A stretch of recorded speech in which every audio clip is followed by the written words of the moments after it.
ஆண்டுகளுக்கு மேலாக இந்த நிறுவனமானது இந்த பகுதியில் இயங்கி வருகிறது. இந்த நிறுவனத்தில் சுமார் 500க்கும் மேற்பட்ட தொழிலாளர்கள் பணிபுரிந்து வருகின்றனர்.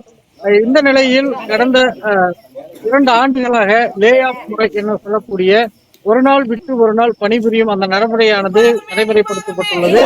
இந்த நிலையில் கடந்த ஒரு மாதமாக இந்த நிறுவனத்தை முழுவதுமாக மூடிவிட்டதாக கூறப்படுகிறது.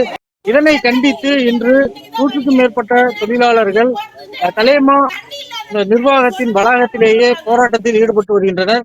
குறிப்பாக இந்த வளாகத்தில் உள்ள செல்போன் டவர் மீது 20க்கும் மேற்பட்ட ஆண்கள், பெண்கள் என ஏறி தற்கொலை மிரட்டல் விடுக்கும் வகையில் இந்த போராட்டத்தில் ஈடுபட்டு வருகின்றனர்.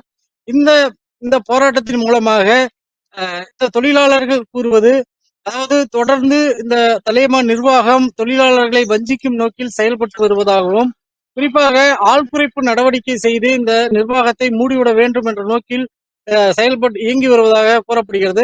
குறிப்பாக இந்த தலைமா நிறுவனம் தமிழ்நாடு, பாண்டிச்சேரி உள்ளிட்ட 7 இடங்களில் இயங்கி வருவதாகவும், இதில் உள்ள குறைந்த சம்பளத்திற்கு ஆள் எடுக்கும் முயற்சியில் இந்த நிர்வாகம் ஈடுபடுவதாக குற்றச்சாட்டு தெரிவித்துள்ளனர். இந்த போராட்டத்தின் போது சேலம் கிச்சிபாளையம் பகுதியைச் சேர்ந்த 44 வயது மதிக்கத்தக்க பெண் ஒருவர் இந்த செல்போன் டவர் மீது ஏறும்போது தவறி விழுந்து விபத்து ஏற்பட்டுள்ளது.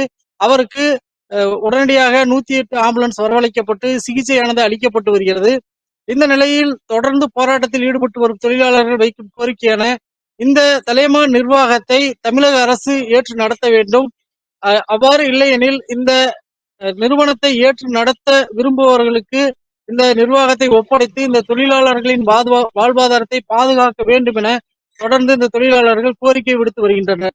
பின் செய்திகளுக்காக சேலத்திலிருந்து செய்தியாளர் சுதாகர்.